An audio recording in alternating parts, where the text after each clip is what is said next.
Tanzania के उत्तर में एक शानदार घाटी को खूबसूरत बनाते हैं ऊंचे पहाड़, जिसकी दीवारें सदियों पहले पृथ्वी की सतह के खिसकने से बनी थीं।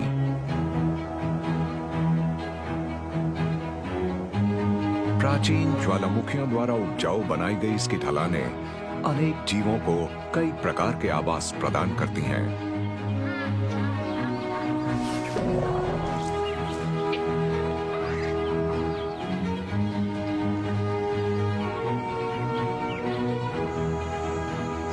और यह है इसका मुख्य आकर्षण, जो सूखे के दौरान भी पानी से भरा रहता है।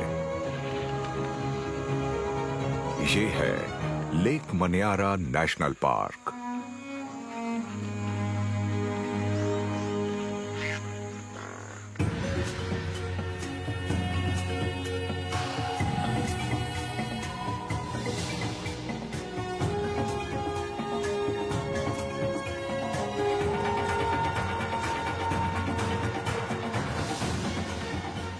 Extreme Africa, lake मन्यारा national park.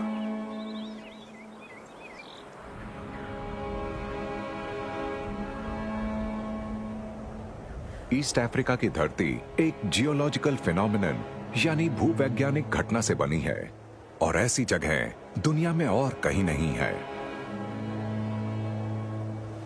3 crore साल पहले पृथ्वी के क्रस्ट के नीचे पिघली हुई चट्टान के ऊपर उठने से ग्रह की सतह खिसकनी शुरू हुई, जिससे कॉन्टिनेंटल अफ्रीका कई हिस्सों में बंट गया।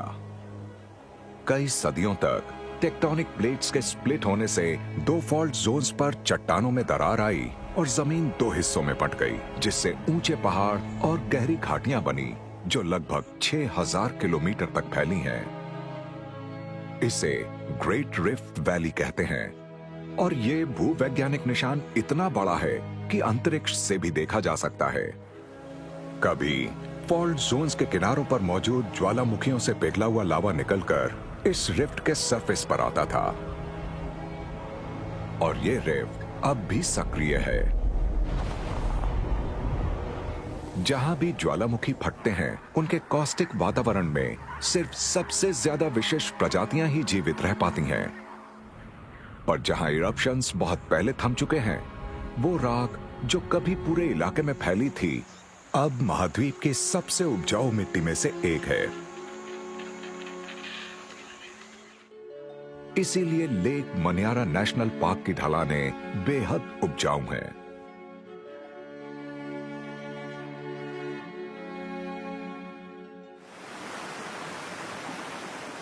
रिफ्ट माउंटेन्स में पानी इकट्ठा होता है और फिर बहकर घाटी में जाता है।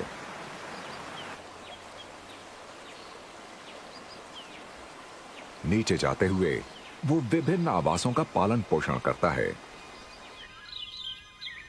जंगलों से लेकर वुडलैंड, सवाना और घास के मैदानों से दलदली इलाकों तक। आखिरकार वो घाटी की तलहटी में एक बड़ी झील में पहुंचता है।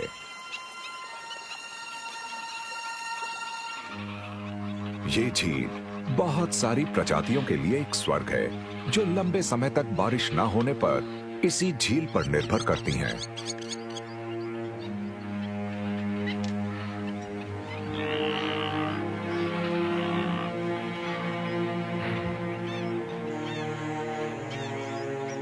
इस घाटी में इस झील से दूर भी बहुत जीवन मौजूद है।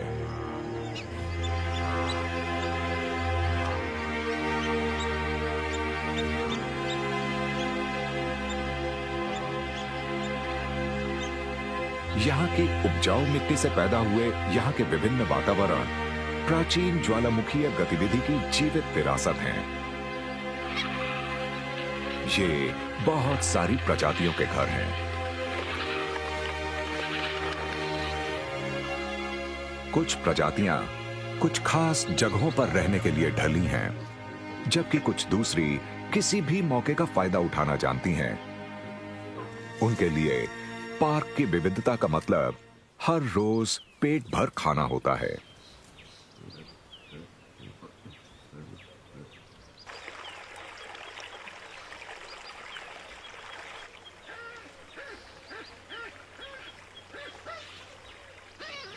लेक मनियारा नेशनल पार्क में सुबह का समय है।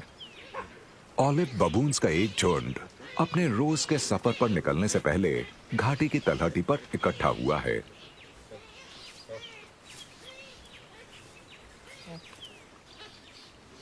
ये ऊंची चट्टानों की सुरक्षा में अपनी रात बिताते हैं और दिन के समय घाटी में नीचे रसीले घास के मैदानों पर पहुंच जाते हैं।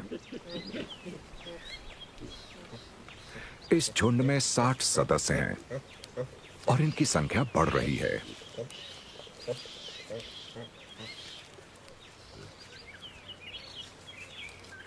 इस बच्ची का गुलाबी चेहरा बता रहा है कि ये अभी 4 महीने की भी नहीं है।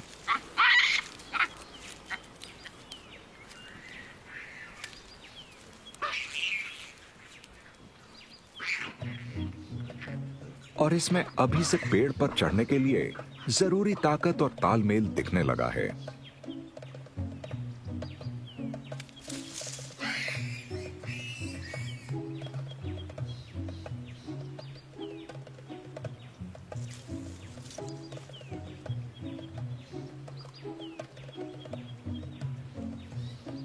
इसके लिए और इसके बड़े कजिन्स के लिए जीवन सरल है। जिस वक्त ये खेल रहे हैं, इनके सीनियर्स अपने पसंदीदा काम में मग्न हैं, ग्रूमिंग।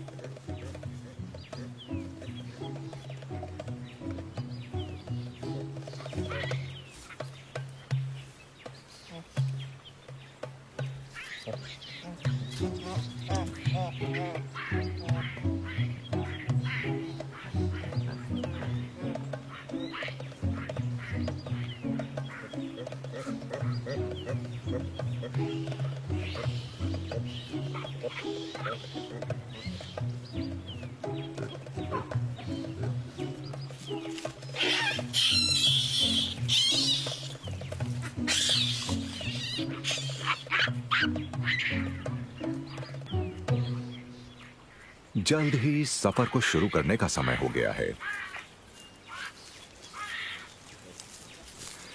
बच्चे कम से कम 6 हफ्तों तक अपनी मां के पेट से चिपके रहते हैं।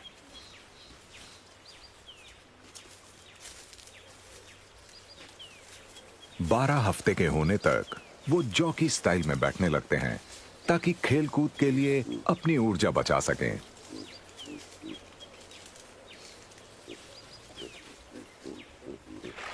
क्यों ना चलते चलते थोड़ा पानी ही पी लिया जाए।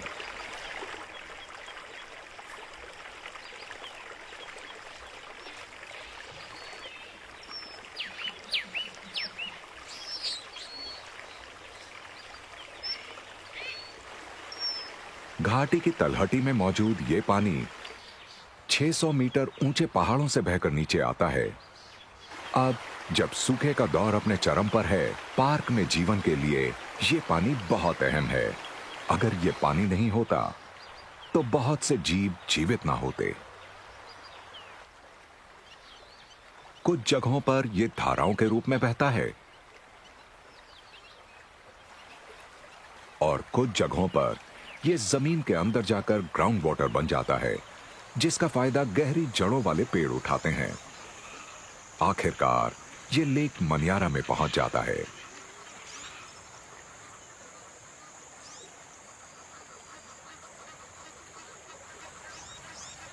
पहाड़ से बहकर आने वाला पानी सबसे पहले तलहटी में पहुंचता है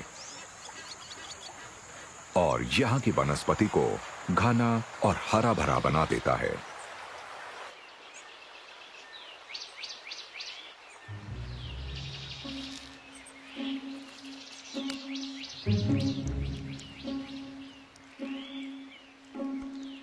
इस ब्लू मंकी के लिए यह जंगल एक स्थायी घर है।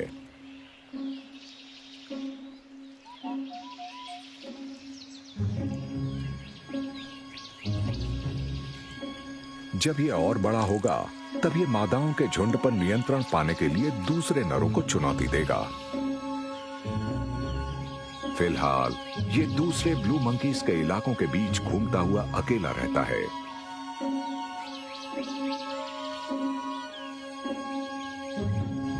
मनियारा की घनी वनस्पति इसके लिए और इसके जैसे दूसरे जानवरों के लिए बहुत अहमियत रखती है।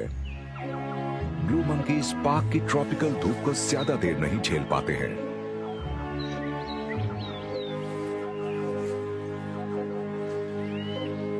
ये बहुत खुशनसीब है कि इस जंगल में छांव की और खाने की कोई कमी नहीं है। इसे अपने खाने का लगभग 2/3 हिस्सा पौधों की सिर्फ 10 प्रजातियों से मिल जाता है और उसके लिए भी इसे इस घने जंगल में ज्यादा दूर नहीं जाना पड़ता है।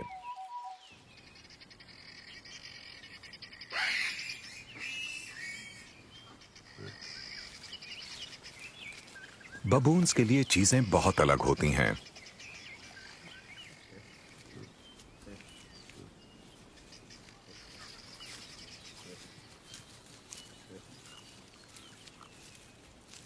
इनके खाने में बहुत ज्यादा विविधता है।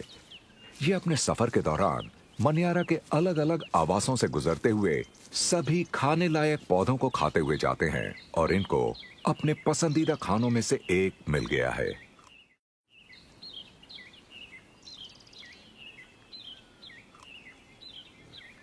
बिल्कुल सही नाम वाले सॉसेज ट्री के फल बहुत बड़े होते हैं।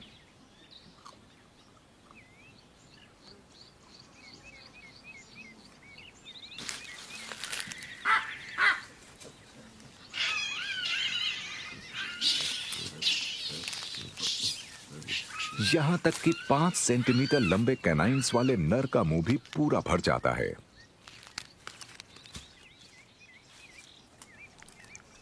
ये रेजर की धार जैसे दांत ताकत के लिए लड़ी जाने वाली लड़ाइयों में और खुद को शिकारियों से बचाने में एक अहम भूमिका निभाते हैं, ठीक वैसे ही जैसे झुंड की संख्या। इनका झुंड बड़े नरों के ताकतवर समूह के साथ आगे बढ़ता है।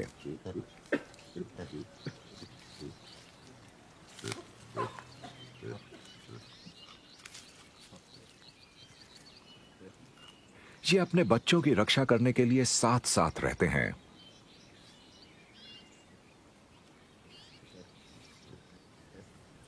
इसका मतलब ये कि अफ्रीका के ज्यादातर प्राइमेट्स के विपरीत इनका झुंड पेड़ों की सुरक्षा से दूर ज्यादा खुले इलाकों में घूम सकता है।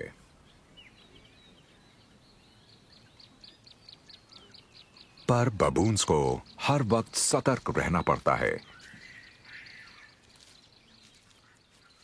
यहां आसपास तेंदुए मौजूद हैं।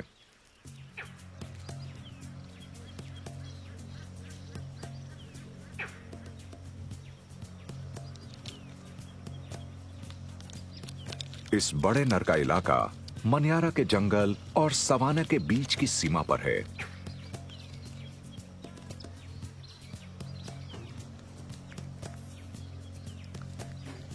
ये लगभग अपना पूरा जीवन अकेला ही गुजारता है।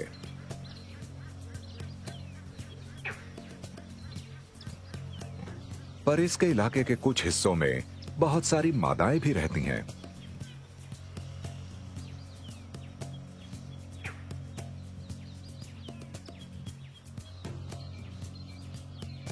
ये अपने वैंटेज पॉइंट से संभावित प्रजनन साथियों और प्रतिद्वंद्वियों को अपनी पोजीशन के बारे में बताता रहता है।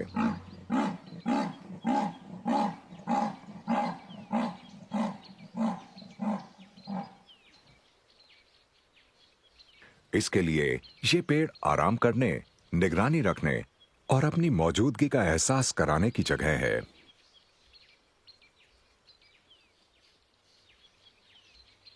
पर पार्क के बहुत से दूसरे जीवों के लिए इस उपजाऊ मिट्टी में उगने वाले पेड़ों की अहमियत बहुत सीधी सादी सी है।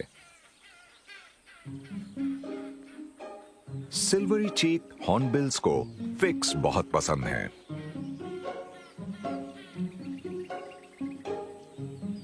ये नर और मादा की जोड़ी खाने की तलाश में पेड़ों के ऊपर भटकती है।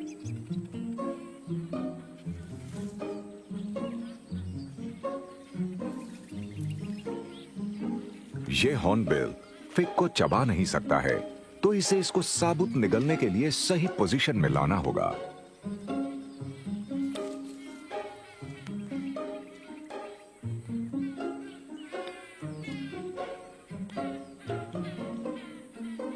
पर यह करना इतना आसान भी नहीं होता है।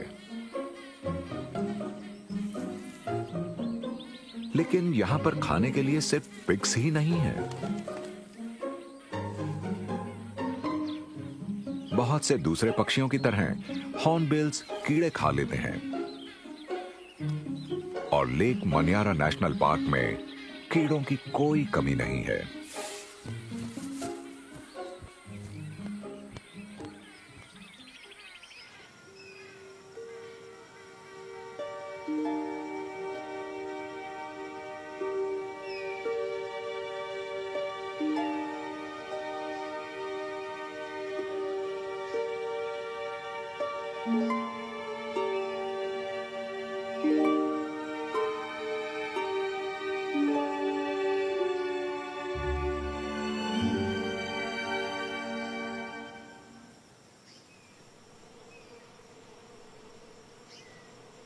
ये बीज एक नए घर में जाने की तैयारी कर रही हैं। इन्होंने अपनी क्वीन के साथ अपने छत्ते को छोड़ दिया है और पास के एक अकेशिया ट्री पर इकट्ठी होकर स्काउट्स के लौटने का इंतजार कर रही हैं। जब कोई सही घर मिल जाएगा, स्काउट्स एक खास तरह का डांस करके कॉलोनी को डायरेक्शंस देंगे। इनके पुराने घर में पीछे छूट चुकी वर्कर बीज एक नई क्वीन को तैयार करेंगी ताकि नया छत्ता बनने तक पुराने छत्ते में प्रजनन जारी रहे।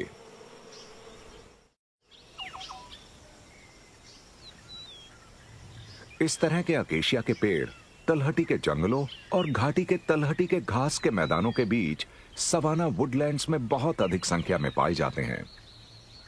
यहां लेक से दूर सतह पर मौजूद पानी बहुत कम है, खास तौर पर अब जब हर तरफ सूखा है।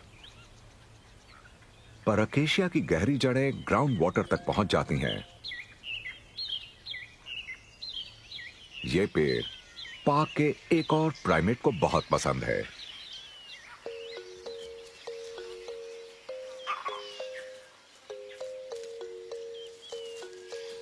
वर्विट मंकीज।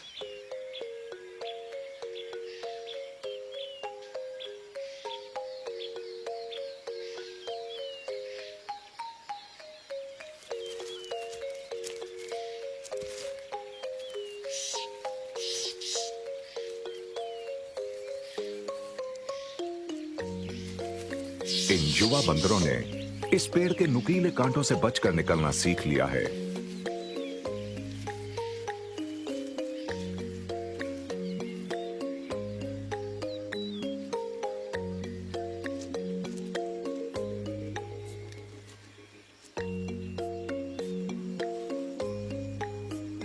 पर अकेशिया के पेड़ सिर्फ खेलने के ही काम नहीं आते हैं।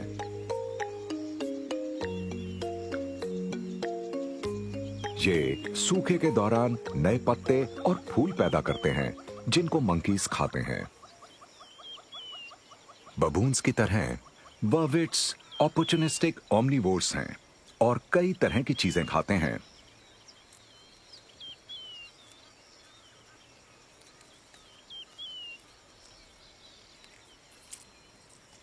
कमाल की बात यह है कि इनके खाने में पेड़ का वो हिस्सा भी शामिल है जो दिखने में सबसे कम स्वादिष्ट लगता है, इसके कांटे।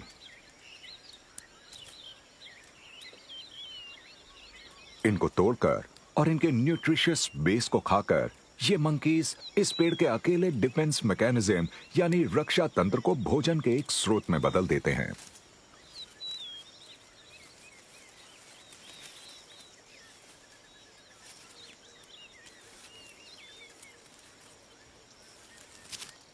झुंड का सबसे छोटा बच्चा 3 महीने का होने तक आराम और सुरक्षा के लिए पूरी तरह से अपनी मां पर निर्भर करेगा।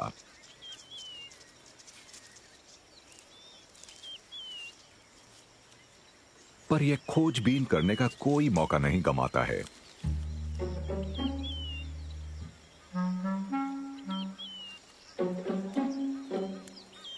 छह महीने का होने तक यह काफी हद तक आत्मनिर्भर हो जाएगा। फिलहाल इसकी मां इसे ज्यादा दूर नहीं जाने दे रही।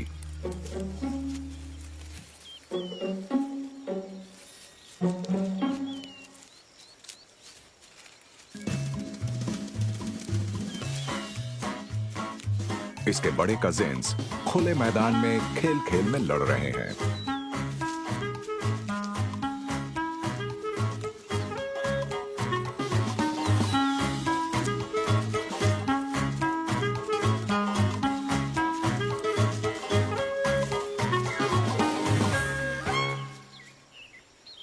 बबून से विपरीत वर्वेट्स खुद को बड़े शिकारियों से नहीं बचा पाते हैं और पेड़ों की सुरक्षा से ज्यादा दूर नहीं जा सकते हैं। ये हर तरफ से आने वाले खतरों पर नजर रखते हैं। वर्वेट्स के पास विभिन्न प्रकार के खतरों के लिए कम से कम 5 अलग वार्निंग कॉल्स हैं और इन्होंने दूसरी प्रजातियों से आने वाली चेतावनियों को समझना भी सीख लिया है।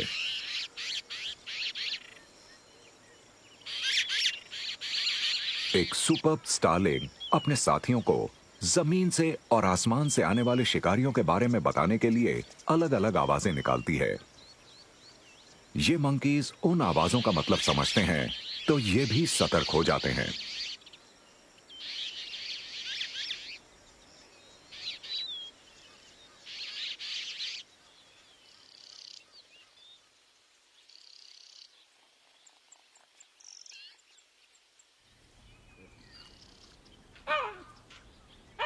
मंकीज के मुकाबले कहीं ज्यादा बड़े परिवार वाले बबून्स के पास पहरेदारों की कोई कमी नहीं होती है।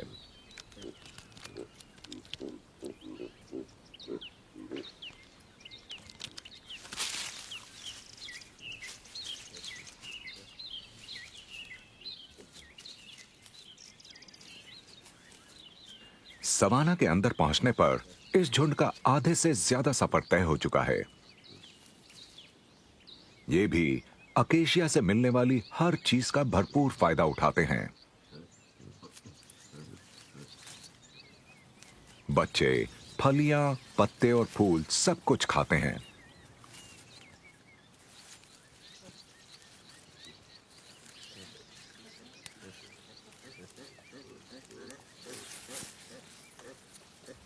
अपने अपोजेबल थम्स की वजह से ये अपने खाने को बहुत अच्छी तरह पकड़ पाते हैं, पर फिर भी कुछ फलियां नीचे गिर जाती हैं।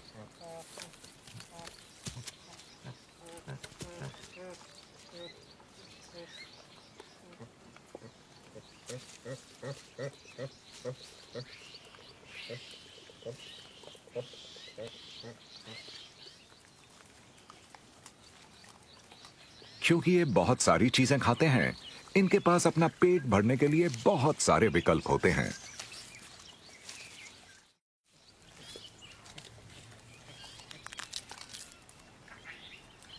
जड़ें खाना और नमी दोनों देती हैं।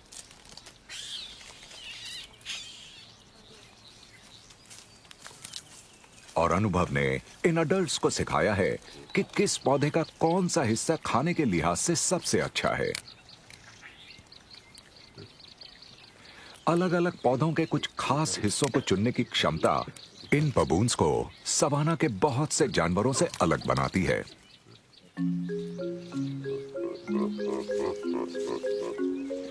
जब तक झुंड खा रहा है, तब तक दोपहर का एक ग्रूमिंग सेशन तो हो ही सकता है।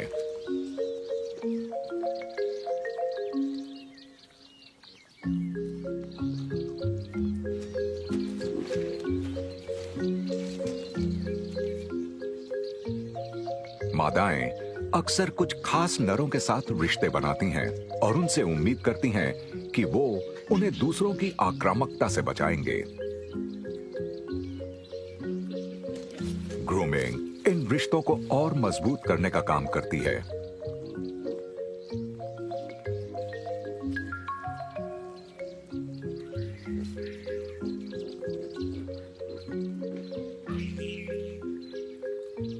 पर इनकी ग्रूमिंग इस छोटी पिग फेस्ड बेबी को बोर कर रही है। यह आसपास की दुनिया के बारे में जानने के लिए ज्यादा उत्सुक है।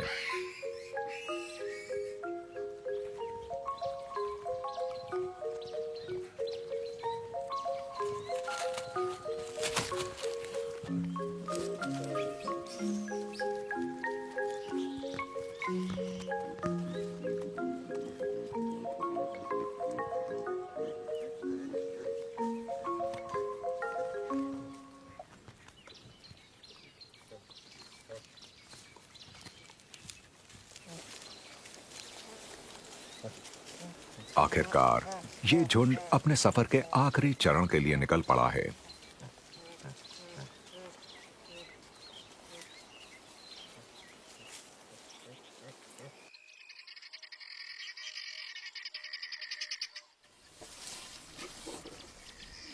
बबून्स के जाने के बाद हाथियों का एक परिवार उनके द्वारा छोड़ी गई फलियों को बहुत ध्यान से इकट्ठा करता है।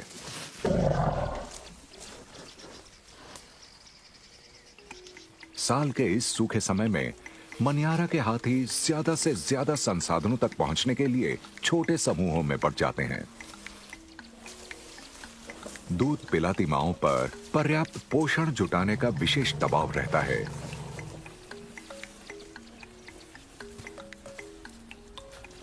एक छोटा बच्चा हर रोज 10 लीटर से ज्यादा दूध पीता है। उसकी मां को उसे दूध पिलाने के लिए अपनी खुराक में काफी ज्यादा बढ़ोतरी करनी पड़ती है।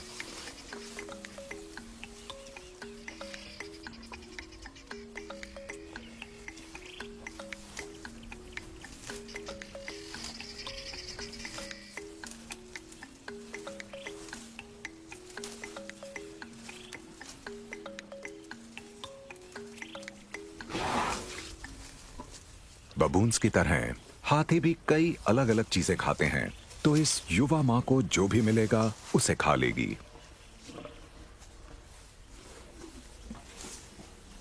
सवाना का सूखी घास और झाड़ीदार वनस्पति का कॉम्बिनेशन खाना ढूंढ रहे हाथियों को बहुत सारे विकल्प देता है।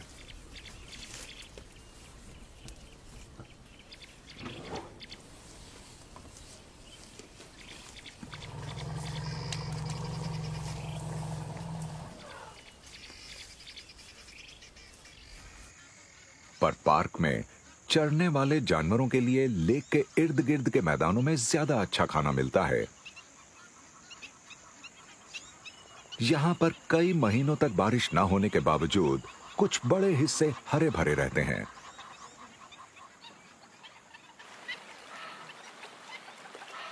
और इनमें सबसे हरे भरे हैं लेक के किनारे पर मौजूद दलदली इलाके, जहां ग्राउंड वाटर बाहर निकलकर धाराओं में बहता है।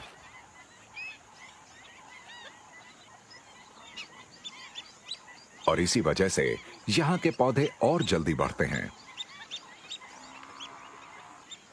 सूखे के महीनों में भैंसों को उनके खाने का 60% हिस्सा इसी इलाके से मिलता है। इस समूह के बूढ़े बुल्स को उनके झुंडों से निकाल दिया गया है, क्योंकि वो जवान नरों से प्रभुत्व के लिए मुकाबला नहीं कर पाए थे। अब ये इस दलदली इलाके में भटकते हैं और झुंड से निकाले गए ये नर एक दूसरे के साथी हैं और इन सब का साथ देती हैं कुछ कैटल ईग्रेट्स। ये पक्षी भैंसों की मौजूदगी का भरपूर फायदा उठाते हैं। ये उन कीड़ों को खाते हैं जो इन विशाल शाकाहारियों के चलने से बाहर आ जाते हैं और उनकी पीठ को वेंटेज पॉइंट्स की तरह इस्तेमाल करते हैं। दलदली जमीन में रिस रहा पानी पहाड़ियों से होता हुआ अपने सफर के आखिरी चरण में पहुंच रहा है।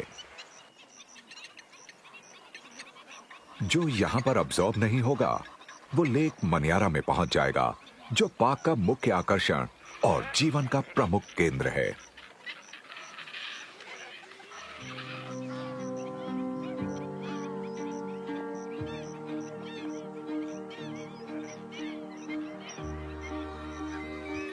इस पार्क में पाई जाने वाले पक्षियों की लगभग 400 प्रजातियों में से अधिकांश प्रजातियां यहीं पर रहती हैं। ये खाने और प्रजनन के लिए दूर दूर से मनियारा आती हैं।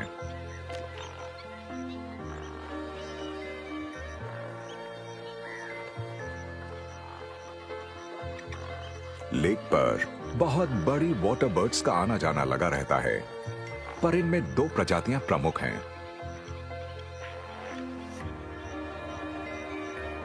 11 किलो की ग्रेट व्हाइट पेलिकन लेक की बर्ड्स में सबसे बड़ी है। इनके वजन को उठाने के लिए इन बर्ड्स के पंखों का फैलाव 3.5 मीटर तक होता है।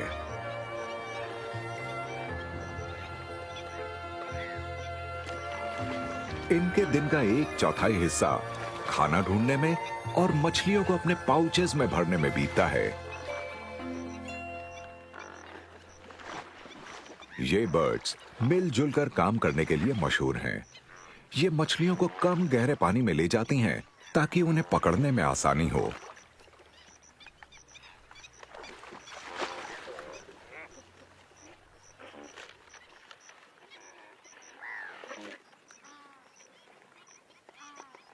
पेलिकन्स इस लेक को एक और प्रभावशाली प्रजाति के साथ बांटते हैं, येलो बिल्ड स्टॉक। उनके झुंड घास से ढके किनारों पर आराम करते हैं। ये पेलिकन से कई गुना हल्के हैं, तो ये खाना जल्दी से खाकर बहुत देर आराम कर पाते हैं।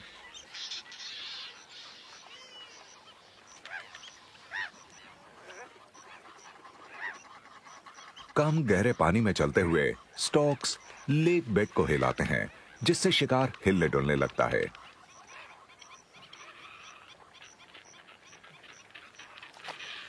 इनकी स्पर्श संवेदनशील चोंचें कुछ खाने लायक चीज को महसूस करते ही बंद हो जाती हैं।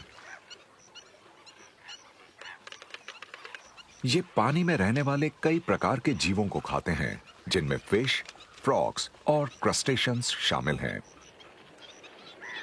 इस लेक में इतना खाना है कि ये सभी पक्षी अपना पेट भर सकते हैं। इस लेक की अहमियत और भी ज्यादा बढ़ जाती है जब हम सिर्फ 95 किलोमीटर की दूरी पर एक बिल्कुल अलग नजारा देखते हैं।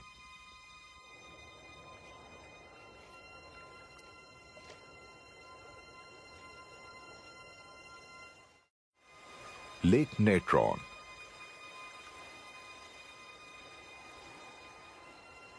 यहां पर जल जीवन का प्रतीक नहीं है।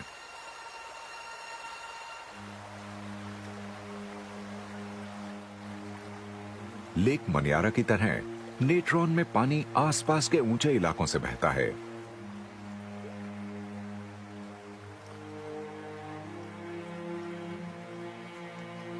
पर एक विशाल चोटी इस लेक के वातावरण को बिल्कुल बदल देती है। ओल्डोइनियो लेंगाई। मैदानों से 2200 मीटर ऊंचा ये एक सक्रिय ज्वालामुखी है, जिसे स्थानीय मसाई लोग माउंटेन ऑफ द गॉड्स कहते हैं। पिछले 100 सालों में ये 15 बार फटा है, जिससे आसपास की मिट्टी पर वोल्केनिक केमिकल्स फैल गए हैं।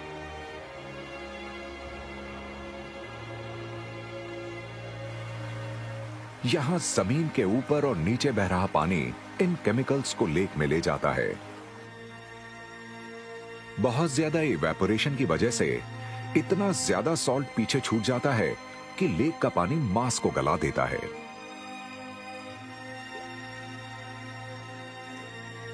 अब जब सूखा अपने चरम पर है, लेक नेट्रॉन का पीछे हटता कॉस्टिक पानी चौड़े और बंजर कीचड़ के मैदानों से घिरा हुआ है।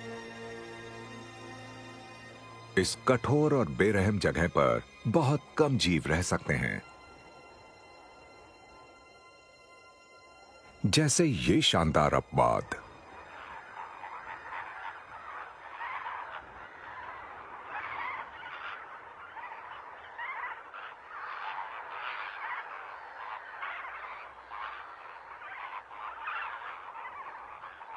फ्लेमिंगोज।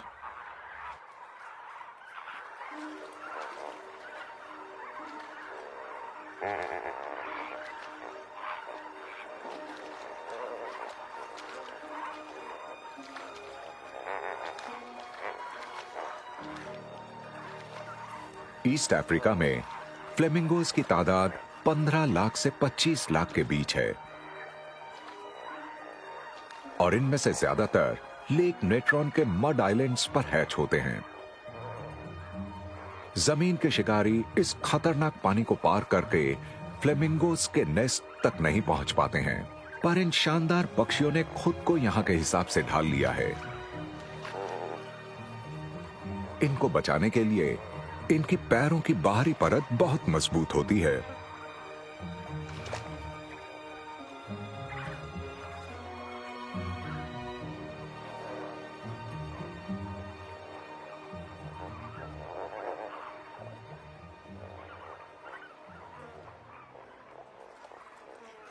फ्लेमिंगोस माइक्रोस्कोपिक एल्गी को पानी में से फिल्टर करके खाते हैं।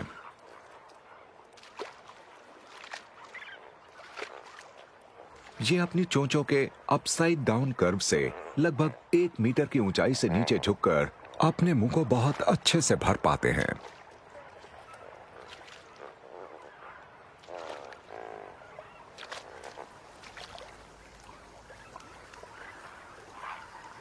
कुछ जगहों पर लेक का कोरोसिव पानी जमीन के नीचे से निकलता है और बहुत ज्यादा गर्म होता है।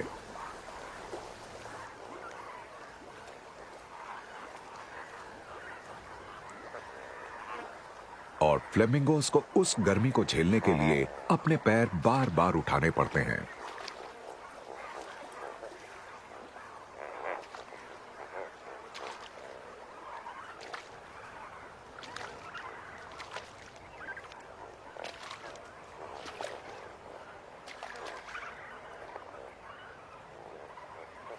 ये बड़ा झुंड अपनी सभी जरूरतों को पूरा करने के लिए दिन में लगभग 12.5 घंटे तक खाता रहेगा।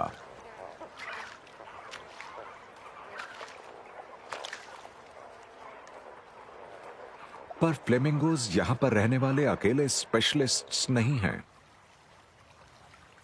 लेक तक पहुंचने वाली धाराओं में एल्केलाइन टिलापिया का एक झुंड अपना घर बनाता है।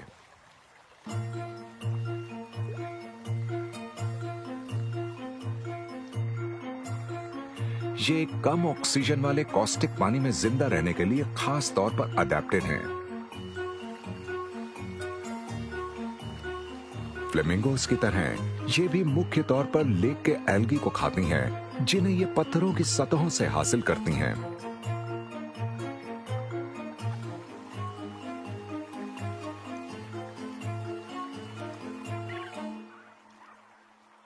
ये दो बहुत अलग जीव वहां फल फूल रहे हैं जहां बहुत कम जीव जिंदा रह सकते हैं, और इनकी कामयाबी की वजह इनकी विशेषता है।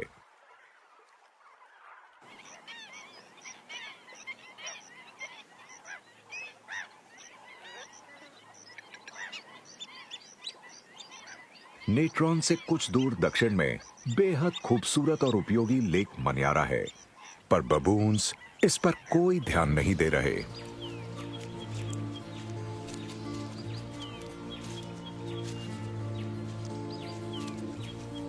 ये सुबह से चल रहे हैं और अब अपनी मंजिल पर पहुंचने वाले हैं।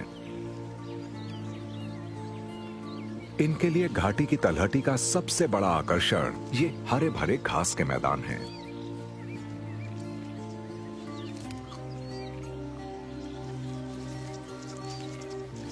भले ही ये बहुत कुछ खाते हैं, फिर भी इनकी डाइट का आधे से ज्यादा हिस्सा घास है। और इस लंबी घास के बीच में कुछ ऐसा है जो इनको बहुत पसंद है, मकड़ी के जाल। इन्हें ये खाना क्यों इतना पसंद है, ये अभी तक कोई नहीं समझ पाया है। ऐसा हो सकता है कि बबून्स रेशम का नहीं बल्कि जाल में फंसी चीजों का स्वाद लेते हों।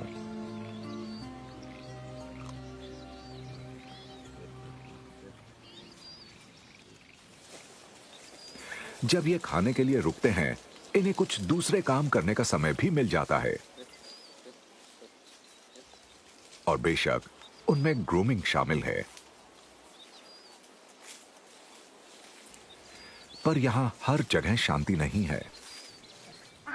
आक्रामकता नरों में रैंक को मजबूत करने में मददगार साबित होती है। बबून्स के समाज में ताकतवर की मर्जी चलती है। जहां नर प्रभुत्व के लिए लड़ते हैं, छोटी मादा को अपनी मां का रैंक अपने आप ही मिल जाएगा और हमेशा इसके पास रहेगा।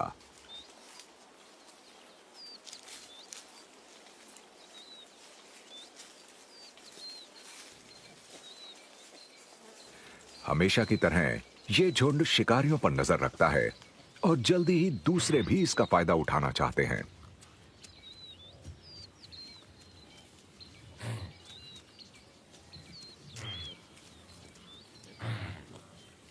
इनकी पहरेदारी से प्रभावित होकर विल्डबीस्ट और ज़ीब्रा भी बबून्स के पास आ जाते हैं।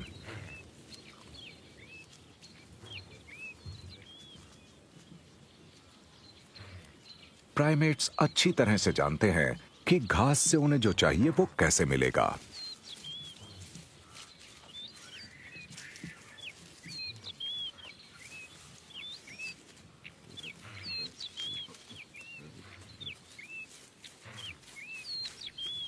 ज़ीब्रा के पास अपोजेबल थम्स नहीं है, पर वो अपने नाजुक होठों से छोटी घास को भी तोड़ लेते हैं। ज़ीब्रा ने खुद को कई प्रकार की घास खाने के लिए ढाल लिया है, जबकि विल्डेबीस्ट सिर्फ छोटी नरम घास खाते हैं। ये दोनों चरने वाले जानवर बबून्स के साथ का ज्यादा से ज्यादा फायदा उठाते हैं। रात होने पर झुंड को यहां पर खतरा होगा, तो एक बार पेट भर जाने के बाद ये घाटी की सुरक्षित पहाड़ियों की तरफ का अपना वापसी का सफर शुरू कर देते हैं।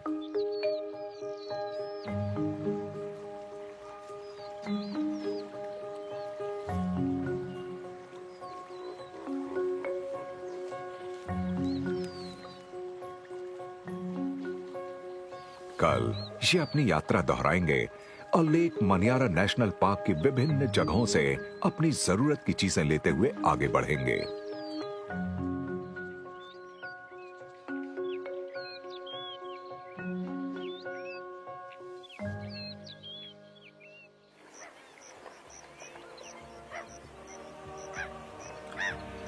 लेक मनियारा की हरी भरी घाटी अतीत में हुई उथल पुथल की जीती जागती निशानी है।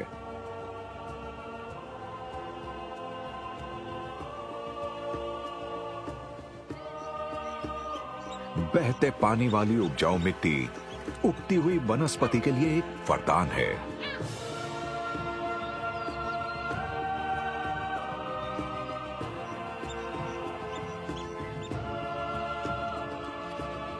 यहां रहने वाले अनेक जीवों को खाने और आश्रय की कोई कमी नहीं होती है।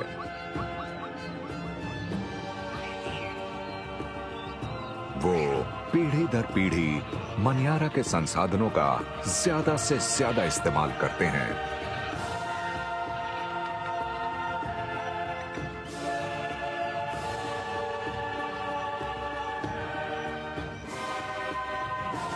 इस घाटी के पहाड़ों, मैदानों और झील को यहां के जीवों का स्वर्ग कहना गलत नहीं होगा।